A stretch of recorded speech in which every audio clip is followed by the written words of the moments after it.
Bismillahirrahmanirrahim. Assalamualaikum warahmatullahi wabarakatuh. Yang terhormat Ibu-ibu calon guru penggerak angkatan 11 SD Negeri Alam 3, ibu-ibu guru SD Negeri Tanggal 3, terima kasih kami ucapkan atas kesediaannya dalam menghadiri acara diseminasi aksi nyata modul 1.4 penyebaran pemahaman dan pengalaman penerapan budaya positif. Puji syukur kita panjatkan kehadiran Allah Subhanahu wa Ta'ala, yang mana kita pada siang hari ini masih diberikan nikmat sehat walafiat, nikmat iman dan nikmat Islam. Salawat dan salam tak lupa kita panjatkan untuk kedua kita Nabi besar Muhammad Sallallahu Alaihi Wasallam beserta keluarganya, sahabatnya dan pengikutnya yang setia hingga zaman. Baik, acara siang hari ini tidak berpanjang kata, kita mulai saja dengan membaca basmalah bersama-sama. Bismillahirrahmanirrahim. Dilanjutkan dengan menyanyikan lagu Indonesia Raya. Hadirin dimohon untuk berdiri.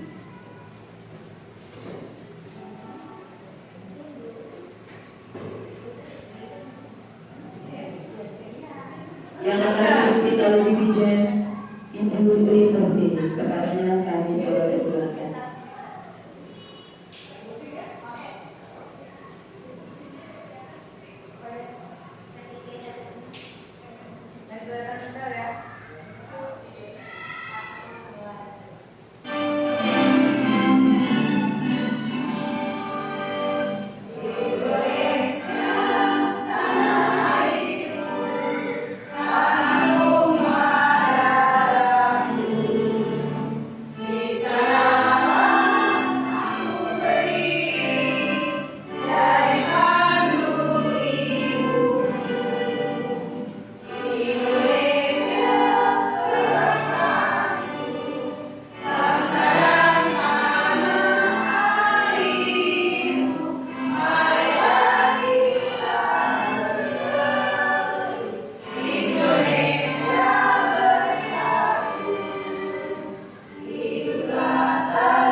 Hadirin disilakan duduk kembali. Terima kasih. Kita sudah menyanyikan lagu Indonesia Raya.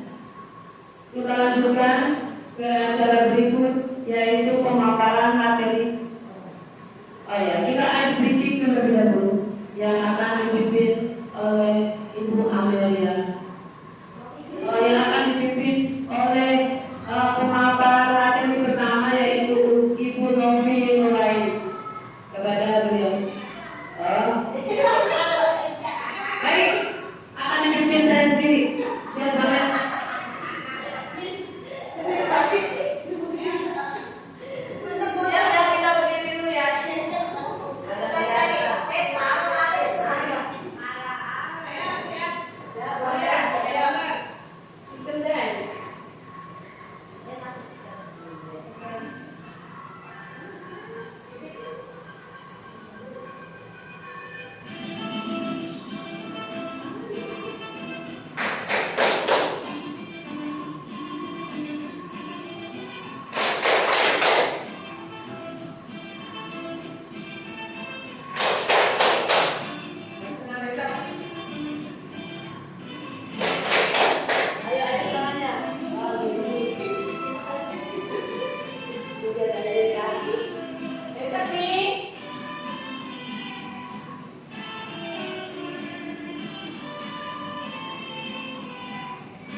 Terima kasih.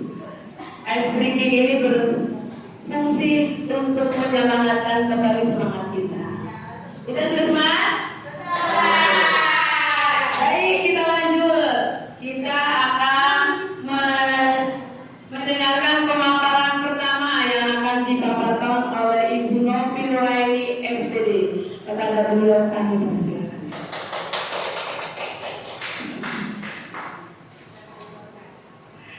Assalamualaikum warahmatullahi wabarakatuh. Puji syukur kehadirat Allah Subhanahu wa Ta'ala karena rahmat dan karunia-Nya hari ini kita masih bisa berkumpul dalam keadaan sehat walafiat. Terima kasih untuk ibu-ibu yang sudah berkenan hadir di acara ini. Meskipun acaranya dadakan, mudah-mudahan tetap semangat. Ya.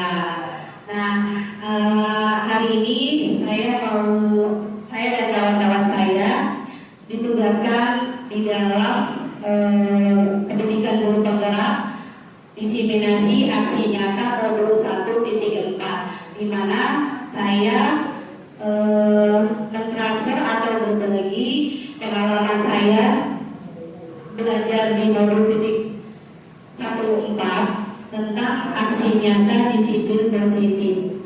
Nah, menyebarkan pemahaman dan pengalaman penerapan budaya positif. Oh ya, saya perkenalkan dulu. Yang pertama teman saya dari angkatan calon guru penggerak angkatan 11. Yang pertama ada Ibu Ratna, kemudian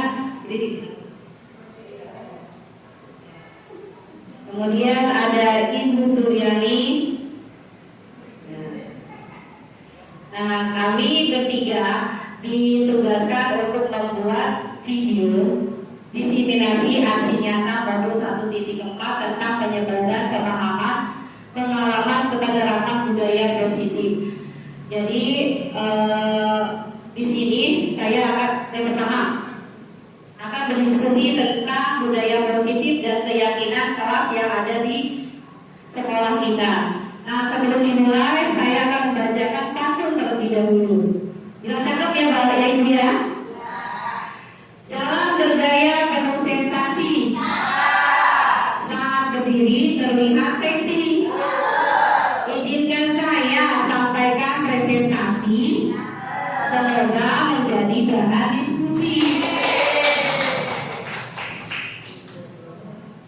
Nah, yang pertama di sini yang akan dipaparkan tentang konsep inti budaya positif. Yang pertama adalah perubahan paradigma positif.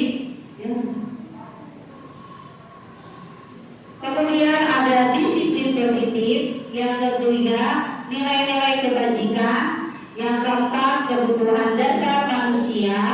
Yang kelima motivasi perilaku manusia. Yang kelima posisi kontrol guru. Ketujuh keyakinan kelas. Yang kedelapan adalah segitiga resolusi. Nah, pembelajaran dengan paradigma baru. Di sini pembelajaran dengan paradigma baru merupakan pembelajaran yang dirancang berdasarkan prinsip pembelajaran berdiferensiasi, sehingga peserta didik belajar sesuai dengan kebutuhan berdasarkan tahap pengembangan sesuai teori psikologi modern untuk mewujudkan profil pelajar Pancasila. Nah, profil Pancasila itu kan ada beriman, bertakwa kepada Tuhan Yang Maha Esa, berkebinekaan global, gotong royong, kreatif, bernalar kritis, dan mandiri. Semua enam komponen ini yang harus diterapkan yang ada di peserta didik kita. Nah, di mana pembelajaran berdiferensiasi nanti yang akan dituangkan di modul ajar Bapak Ibu atau RTP seperti itu ya Bapak Ibu. Nah, kita menggali dulu kebutuhan peserta didik kita seperti apa. Yang pertama misalkan peserta didik kita ada yang belajarnya ada yang kinestetik, audiotori dan visual. Nah, lanjutnya. Kemudian yang tadi dikonsepsi tentang teori kontrol. Yang pertama ini ilusi guru kontrol murid. Ada di mana posisi kita sebagai guru mengontrol murid. Ilustrasinya bahwa semua penguntan positif, efektif dan bermanfaat. Seperti misalnya kita mengontrol anak murid supaya tidak berbuat yang tidak baik, seperti itu. Nah, ilusi yang kedua, ilusi bahwa kritik dan membuat rasa bersalah mampu mengeluarkan karakter. Ilusi bahwa orang dewasa berhak memaksa. Nah, sebetulnya ilusi bahwa orang dewasa berhak memaksa itu tidak boleh. Jadi tidak boleh memaksakan apa yang kita mau kepada anak murid kita. Sebetulnya itu tidak boleh. Jadi cara kita kepada anak murid harus mendekati dengan bahasa kita sendiri supaya anak didik mampu untuk mengerti apa yang kita mau. Jangan memaksa, kamu harus belajar, kamu harus seperti ini, nulis yang rapi. Padahal anak didik lagi ikutnya gak mau. Nah, itu tidak boleh dipaksakan. Jadi kita harus mengetahui kebutuhan posisi anak murid kita seperti apa. Nah, di sini ada merubah paradigma stimulus respon pendekatan teori kontrol. Di sini ada stimulus respon tentang dunia, teori kontrol tentang dunia. Realitisnya kebutuhan kita sama. Realitisnya kalau kontrol tentang dunia, realitis kebutuhan kita berbeda. Setiap orang itu kan kita tidak sama kebutuhannya. Benar tidak? Kebutuhan Muhammad dengan istrinya tidak sama. Nah, jadi stimulus kontrol tentang dunia itu benar-benar yang berbeda. Semua orang melihat hal yang sama. Kalau teori kontrol tentang dunia, setiap orang memiliki gambaran yang berbeda. Jadi setiap orang itu mempunyai gambaran yang tidak sama. Mungkin isi kepala saya dengan isi kepala Bu Suryani atau Bu Rana beda. Jadi semua orang punya gambaran yang berbeda-beda. Kita mencoba mengubah orang agar berpandangan sama dengan kita. Gak boleh. Apa yang pandangan kita harus sama dengan teman kita? Gak boleh. Pandangan teman kita juga berbeda. Kita berusaha dulu nih memahami pandangan orang lain tentang dunia. Seperti itu. Perilaku buruk dilihat sebagai suatu kesalahan. Nah, kalau kita udah berbuat buruk, pasti kita menjudge orang itu salah. Betul tidak? Nah, itu tidak benar. Semua perilaku memiliki tujuan.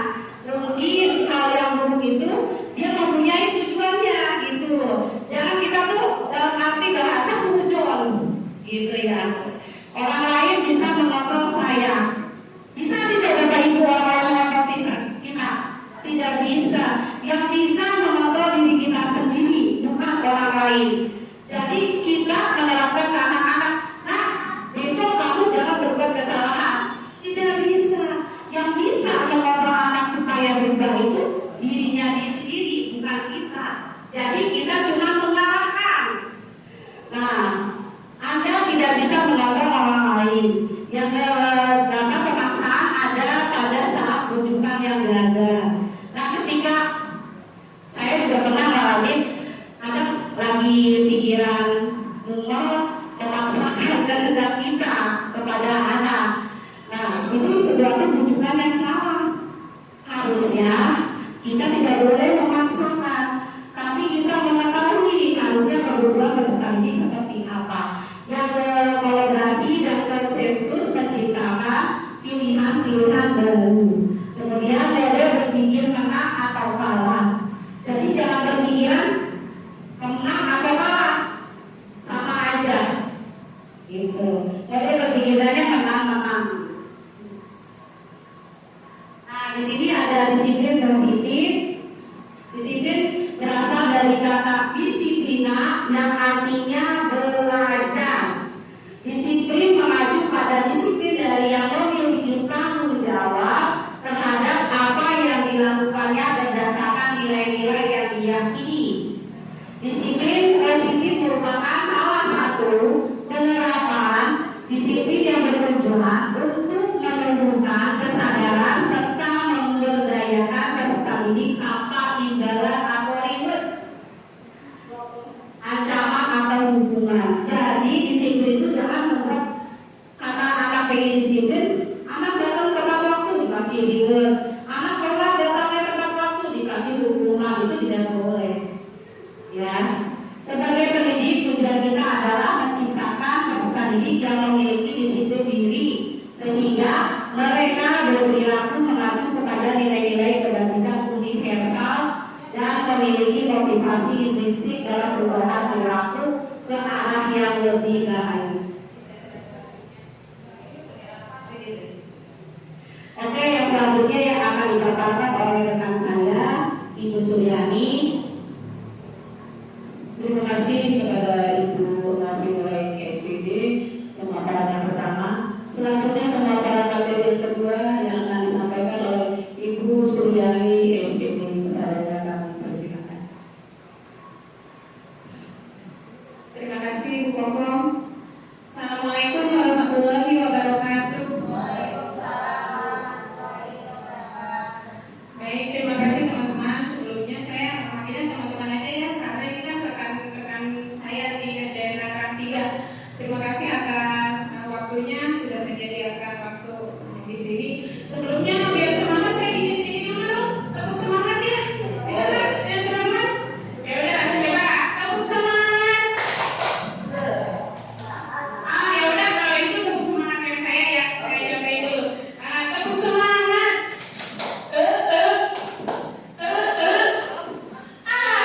Gitu ya. Ya, terima kasih baik. Tepuk semangat. Tepuk tangan.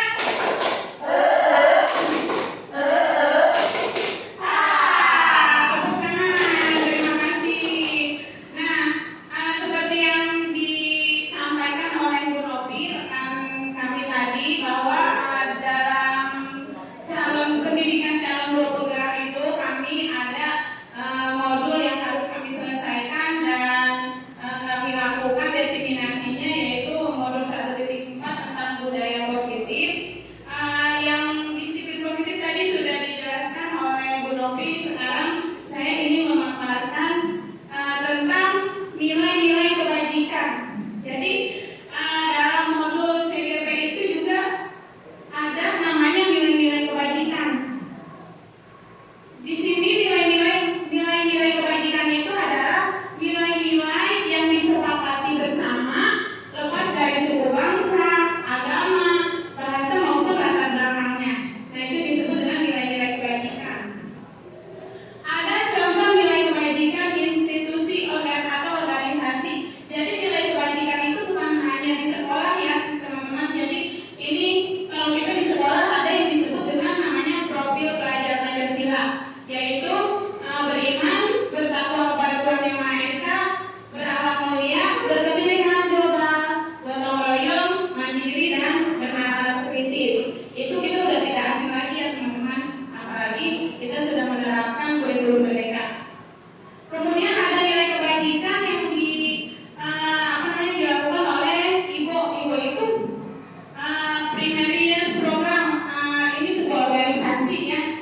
Dia menganut nilai-nilai kebajikan tentang toleransi, rasa hormat, integritas, mandiri, menghargai, antusias, empati, keingintahuan, kreativitas, kerjasama, percaya diri, dan komitmen.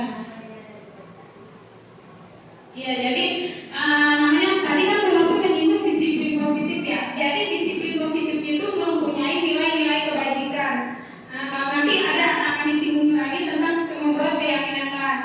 Saya singgung sebentar. Jadi membuat keyakinan kelas itu tidak semata-mata kita sepakat nih peraturan atau keyakinan kelasnya ini, tidak. Itu harus mempunyai nilai-nilai kebajikan. Misalnya seperti contoh keyakinan kelasnya membaca doa sebelum belajar, membiasakan membaca doa sebelum belajar. Nah, nilai kebajikannya itu apa kira-kira teman-teman? Mereka yang beberapa umumnya. Iya, betul Bu Kokom. Berarti beriman kepada Tuhan Yang Maha Esa, bertakwa, itu adalah nilai kebajikan. Misalnya membuang sampah di tempatnya atau menjaga kebersihan, nilai kebajikannya adalah untuk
contoh-contohnya kita sudah tahu lah, manusia butuh apa? Butuh kasih sayang, butuh tidak? Butuh. Mau nggak kalau tidak dikasih sayang sama suaminya? Iya, berarti itu termasuk kebutuhan manusia. Butuh healing. Butuh healing.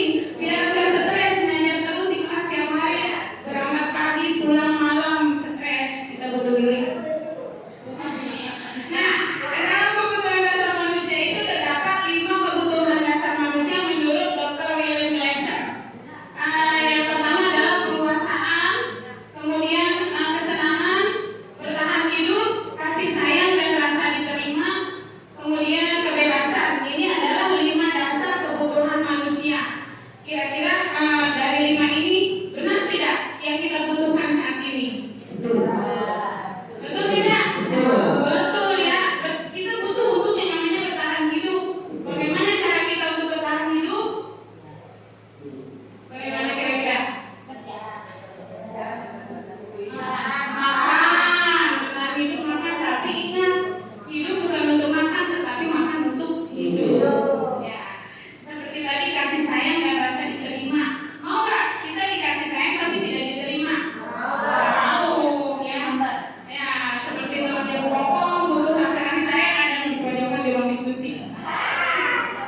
bisa merusak hubungan atau sifat diri dari temannya yang lain. Kemudian dapat mematikan kreativitas yang lainnya, misalnya, oh kamu ini edukasi ini nih, gitu ya. Nanti yang lainnya merasa minder. Jadinya tadinya dia mau berkreativitas, ya udahlah, itu lagi yang ininya mau berburu gitu. Nah, menghukum dengan sistem ranking itu juga tidak boleh. Kemudian merampas hak menghargai dirinya. Seperti itu masih ada, Bu?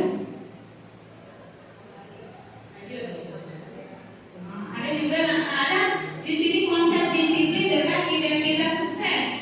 Ya, ada namanya konsekuensi. Konsekuensi itu terdiri dari penguatan jangka pendek, kemudian perlunya monitoring berkelanjutan, stimulus atau respon, murid menghormati peraturan, kehilangan waktu untuk memenuhi kesalahan. Restitusi. Kalau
Kemudian kan kata peserta didik itu misalnya, ya Bu, karena semalam saya tidurnya telat, jadinya bangun kesiangan, lupa mengerjakan PR.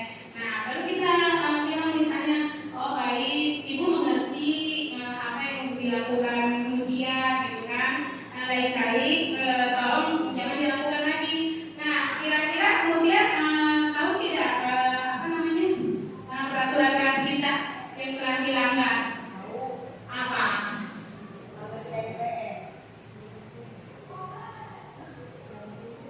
Apa misalnya tidak disiplin atau misalnya keyakinan kelas kitanya itu mengerjakan PR, selalu mengerjakan PR ya. Lalu apa yang akan dilakukan dia untuk memperbaiki kesalahannya? Apa?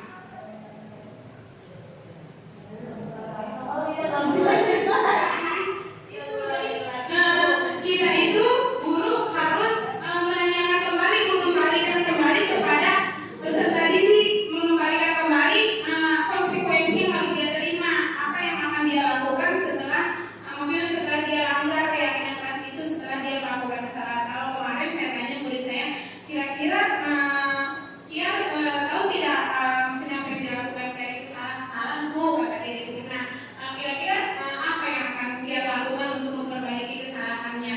Aku akan minta maaf sama Elmano Bu karena telah merobek bukunya. Jadi itu udah di situ. So kita pertemukan dan mereka saling memaafkan. Memang sih itu tantangan yang sangat apa namanya luar biasa gitu ya bagi kita seorang guru, harus menahan emosi, sabar. Tapi memang seperti itulah ya cara mendidik peserta didik, terutama kita di SD gitu. Tentu berbeda dengan SMP atau SMA seperti itu. Di SD itu harus benar-benar banyak sabar. Walaupun memang kadang-kadang saya juga, apalagi sebelum mempelajari tentang segitiga restitusi, emosi itu pasti ada. Tapi setelah saya mengetahui cara menerapkan segitiga restitusi, saya berusaha untuk melakukan segitiga restitusi, menerapkannya di dalam kelas saya. Mungkin seperti itu yang dapat saya sampaikan. Kurang lebihnya mohon maaf, akan dilanjutkan oleh teman saya Ibu Ratna. Terima kasih. Wassalamualaikum warahmatullahi wabarakatuh. Waalaikumsalam warahmatullahi wabarakatuh. Terima kasih kepada Ibu Suryani SPD untuk pemaparan yang kedua. Baik, teman-teman semua, kita lanjutkan ke pemaparan yang ketiga yang akan disampaikan oleh Ibu Ratna SPD. Kepada beliau kami persilakan. Terima kasih Bu Kokong. Saya lanjutkan untuk memaparkan modul 1.1.4 yang sudah tadi disampaikan juga oleh rekan saya Bu Novi serta Bu Suryani. Kenapa kami membagi? Karena memang ada beberapa submodul yang harus kami sampaikan. Kalau kami sampaikan sendiri, mungkin tadi Bu Suryani juga sudah kewalahan ya, sudah ngos-ngosan. Jadi kami bagi tiga. Nah, untuk bagian saya di sini adalah 5 posisi kontrol restitusi, di mana seorang guru itu harus memiliki 5 posisi kontrol restitusi. Tetapi ada yang harus kita kuasai, yang wajib kita kuasai. Nah, di sini 5 posisi kontrol restitusi. Yang pertama adalah antum ya ibu-ibu. Lanjut ya. Yang pertama adalah penghukum.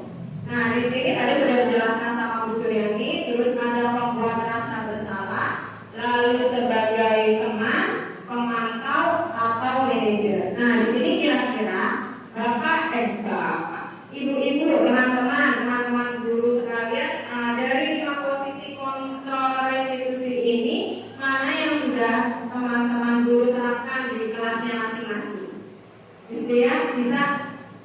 Kira-kira yang mana, Miss?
atribut lengkap pada saat upacara bendera.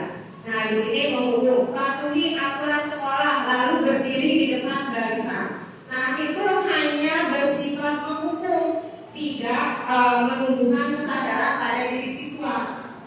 Kira-kira kalau tidak dapat menumbuhkan kesadaran, kira-kira apakah terulang tidak? Akan terulang. Nah, jadi kira-kira cocok tidak untuk posisi kontrol sebagai guru? Tidak, kurang ya. Lalu memantau, kamu sudah melanggar apa peraturan dan konsekuensinya? Ya, hanya menunjukkan konsekuensi tanpa menunjukkan kesadaran. Ya, tidak menanyakan apa alasannya, ya kan? Seperti itu. Lalu sebagai teman, ayolah yang tertib. Dua guru bangga, kali ini tidak apa-apa, kamu salah. Nah, seperti itu kan berarti tidak ada kekuatan dalam diri guru, ya kan? Untuk menerapkan disiplin positif. Lalu membuat rasa bersalah. Berapa kali bu guru harus memberitahu kamu, bu guru kecewa sama kamu. Nah, berarti kan itu membuat si murid itu merasa minder, yang merasa bersalah. Nah, bersalah itu bukan dia sadar, tetapi seperti tadi dikatakan Bu Sri akan karena mental, lalu juga akan kurang percaya diri, ya, rendah diri jadinya ya, jadi pesimis. Nah, jadi kalau posisi yang tepat untuk guru adalah manajer. Nah, kamu seperti contohnya, apakah kamu tahu kesalahanmu? Nah, dari pertanyaan tersebut mungkin siswa akan menjelaskan, kesalahan saya seperti ini bu, saya begini. Nah, terus kira-kira bagaimana kamu akan memperbaiki kesalahan ini? Nah, dari kesalahan yang mereka perbuat, mereka akan tahu bagaimana cara menyelesaikannya. Seperti itu ya. Jadi kita seorang guru harus memiliki posisi kontrol yang manajer. Tetapi yang manajer ini juga bisa mewakili dua, pemantau dan juga teman. Jadi bisa menjadi pemantau, juga bisa menjadi teman. Itu yang manajer ya. Lalu lanjut Bu Amel. Nah, setelah restitusi kita membuat keyakinan kelas. Saya yakin Bapak dan teman-teman guru di sini sudah membuat keyakinan kelas. Keyakinan kelas itu biasanya dibuat sebelum di awal pembelajaran tahun ajaran. Nah, di sini mengapa keyakinan kelas? Mengapa tidak peraturan kelas saja? Nah, sekarang saya mau tanyakan sama Bapak sama teman-teman guru di sini, apa bedanya keyakinan kelas dengan peraturan kelas? Ya, Bu Koko.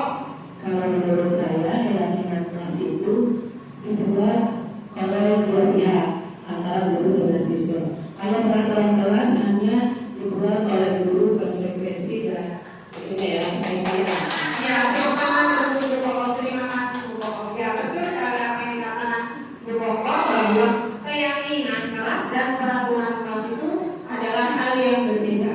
Kalau keyakinan kelas kita ada kesepakatan antara guru dengan siswa, ya, dan mempunyai nilai-nilai kebajikan, ya. Lalu kalau peraturan dibuat hanya satu pihak, hanya dari guru. Mau tidak mau si siswa harus mengikuti peraturan tersebut. Kalau tidak mengikuti berarti harus menerima konsekuensi atau sanksinya. Nah, itu dua. Nah, di sini kegiatan membuat keyakinan kelas. Guru bersama siswa membuat keyakinan kelas. Nah, pertama itu kita berdiskusi. Kira-kira kelas kita mau seperti apa nih? Kelas impian kita seperti apa? Pasti anak-anak Bu, kalau saya pengen bersih. Cuma kira-kira kalau punya kelas impiannya seperti apa? mau kelasnya selalu bersih, terus nggak berisik, ya, nyaman. Kita belajar di kelas itu nyaman dan saling menghargai. Ya, pasti kan setiap orang berbeda-beda keinginannya. Antara satu murid dengan murid yang lain pasti berbeda. Nah, kita berdiskusi tentang peraturan-peraturan tersebut atau keyakinan. Lalu menyusun peraturan menjadi keyakinan. Kalau sudah kita susun peraturan yang mereka mau, lalu kita buat keyakinan dengan kesepakatan antara dua pihak, guru dan murid. Lalu sudah menjadi keyakinan, maka kita akan menempel keyakinan kelas. Setelah itu kita buat kesepakatan mana yang harus kita sepakati. Ketika sudah sepakat, maka teman-teman murid itu akan merasa, oh iya, saya sudah melakukan keyakinan. Berarti sudah berasal dari kesadaran diri sendiri. Nah, bagaimana pembentukan keyakinan kelas? Di sini kita ada beberapa tahapan. Yang pertama adalah lebih abstrak daripada peraturan. Lalu ada berupaya pernyataan universal, artinya lebih global atau lebih umum, dibuat dalam bentuk positif. Nah, contohnya misalkan dilarang, kalau peraturan ya, dilarang datang terlambat. Nah, kata-kata negatif itu diubah menjadi bentuk kalimat positif. Contohnya kalau dilarang datang terlambat, kalau positifnya datang tepat waktu. Jangan buang sampah sembarangan, buanglah sampah pada tempatnya. Jadi mengubah kalimat negatif berubah menjadi kalimat positif. Lalu sedikit saja biar mudah diingat. Jangan kebanyakan tuh bikin keyakinan kelas. Yang ada tuh anak nggak ada juga, nggak pada tahu ya. Mungkin yang umumnya aja. Misalkan jagalah kebersihan, datang tepat waktu, terus saling menghormati, seperti itu ya. Lalu dapat diterapkan di kelas ya. Berarti di kelas setiap orang pasti berbeda keyakinannya. Tidak sama. Antara kelas saya, kelas Bu Novi dan Bu Sudari pasti beda keyakinannya. Karena impian murid kami juga berbeda ya. Lalu semua warga kelas hendaknya ikut berkontribusi dalam pembuatan keyakinan kelas. Semua warga kelas itu ada siapa aja ya? Ibu, guru dan siswa atau murid. Ya, di situ adalah harus berkontribusi semuanya. Ya, guru pun boleh menuliskan keyakinannya. Ya, lalu bersedia meninjau kembali keyakinan kelas dari waktu ke waktu. Nah, setelah keyakinan kelas terbentuk itu jangan didiamkan saja, jangan jadi pelajaran kelas, tetapi kita tinjau secara berkala. Kita sudah melakukan keyakinan membuang sampah pada tempatnya belum, anak-anak? Nah, kita tinjau kembali. Jadi jangan menjadi sebuah pajangan kelas saja. Nah, di sini tadi sudah dipaparkan sedikit tadi oleh Bu Sudani tentang segitiga restitusi. Nah, segitiga restitusi itu ada 3 tahapan. Yang pertama adalah menstabilkan identitas, yang kedua validasi tindakan yang salah, serta menanyakan keyakinan. Nah, di sini kemarin Bu Suryani, Bu Novi dan saya juga sudah melakukan segitiga restitusi di kelas. Dan itu efektif sekali untuk anak-anak yang sering melakukan kesalahan atau kesalahan ya. Nah, terus yang pertama adalah menstabilkan identitas. Nah, di sini kita semua akan melakukan hal terbaik yang bisa kita lakukan. Contohnya adalah kalimatnya ya, untuk menstabilkan identitas. Berarti kan kita menanyakan dulu alasan anak tersebut kenapa melakukan kesalahan. Yang pertama, setiap orang pasti pernah melakukan kesalahan. Adakah orang yang tidak pernah melakukan kesalahan dulu? Pasti setiap orang pernah. Tetapi kan dengan kesalahan mungkin kita akan memperbaikinya. Lalu kamu bukan satu-satunya yang pernah melakukan hal ini. Ya,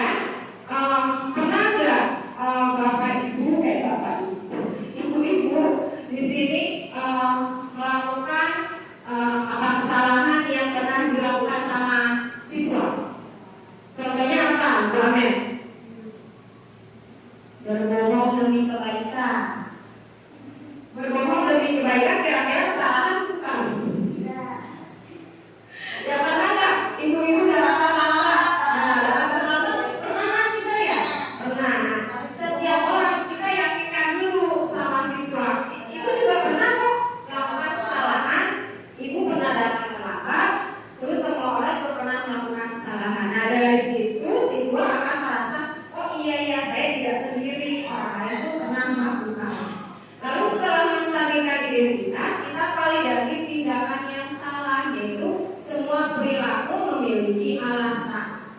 Ya, siswa datang terlambat pasti alasannya ada. Nggak mungkin dia itu tiba-tiba datang terlambat. Pasti punya alasan, entah itu jauh rumahnya, entah itu juga bangunnya kesiangan, macet. Nah, itu alasan. Kita harus validasi tindakan yang salah dengan kata-kata. Kamu tentu punya alasan mengapa melakukan itu. Nah, kita dengarkan alasan siswa tersebut.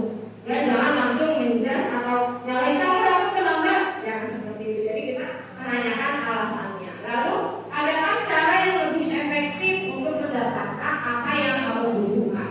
Nah, kira-kira ada yang efektif nggak kira-kira untuk mengatasi hal keterlambatan kamu, misalkan seperti itu. Ya Bu, bisa, saya bisa datang, kamu lebih pagi, ya lebih awal. Nah, lalu setelah kita validasi tindakan yang salah, kita menanyakan keyakinan. Kita semua memiliki motivasi internal, berarti kita harus menumbuhkan kesadaran diri dari diri siswa tersebut, ya, dengan kata-kata keyakinan kelas apa yang telah kita sepakati, dengan menanyakan seperti itu dulu. Oh iya Bu, saya datang terlambat, tidak tepat datangnya. Lalu kamu ingin menjadi orang yang seperti apa? Dengan kita menanyakan hal tersebut, pasti ada motivasi internal dari dirinya untuk memperbaiki kesalahannya. Bu Wiwi ngantuk ya. Bu Wiwi ngantuk. Nanti kita tanya jawab Bu Wiwi biar ngantuk ya. Nah, itu mungkin pemaparan dari saya tentang modul 1.4 bersama dengan rekan saya Bu Suryani dan Bu Novi. Nah, tadi Bu Novi di awal dibuka dengan pantun. Nah, saya juga akan menutupnya dengan pantun. Jangan lupa catatnya ya. Belum. Nah, pantunnya mentari sejak telah tenggelam. Hujan turun mulai terjatuh. Menutup presentasi dengan salah. Assalamualaikum warahmatullahi wabarakatuh. Waalaikumsalam. Terima kasih kepada Ibu Pelatna SPD, kepada Ibu Suryani SPD dan Ibu Novi Nuraini SPD atas pemaparan materinya. Insya Allah sangat bermanfaat buat kami yang belum CGP ya. Insya Allah akan kami terapkan di kelas kami masing-masing. Baik, apa dibuat pertanyaan Bu? Boleh ya, kita mau buka pertanyaan. Pertanyaan bukan balik, boleh juga ya. Boleh ya. Silakan. Ya, setelah kami mempresentasikan ini, misalnya ada yang ingin menanggapi atau baliknya untuk kami, saran untuk kami, pengalaman, boleh berbagi. Silakan Bu Sri mungkin nih. Ayo Bu Sri. Saya mau nanya, ya boleh. Baik, terima kasih untuk waktunya. Yang pertama adalah Sebutkan dulu nama sama mengajar di kelas berapa. oh ya betul. Ya, nama saya Sri Murtini, mengajar di kelas 1A SD Tangerang 3. Yang pertama saya akan memberikan satu pertanyaan, tapi sebelum itu ini luar biasa ya. Selamat untuk teman-teman muda kita yang selalu eksis. Semoga ke depan bisa menjadi teladan bagi kita semua. Amin, amin. Terima Ya, kasih. selalu berbagi ilmu buat kita-kita yang sedang kayak ini, berabut ini. Ya, itu yang pertama. Yang kedua, ada satu pertanyaan yang akan saya sampaikan. Tadi kalau tidak salah ada pernyataan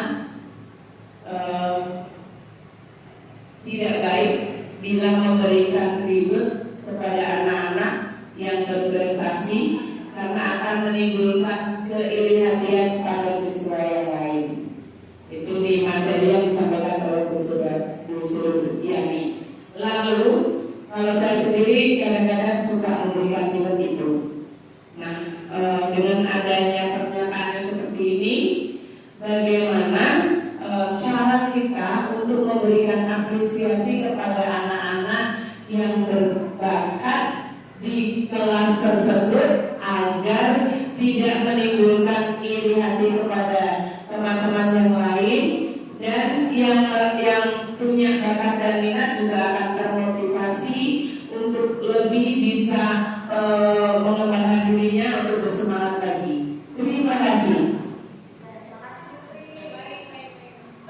Iya, itu jangan dijawab dulu.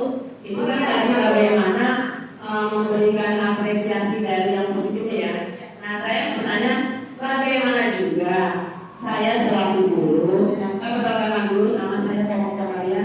Saya guru agama Islam mengajar kelas 1 dan 2. Bagaimana Bu? Saya tidak memberikan hukuman kepada siswa yang tidak melakukan tugas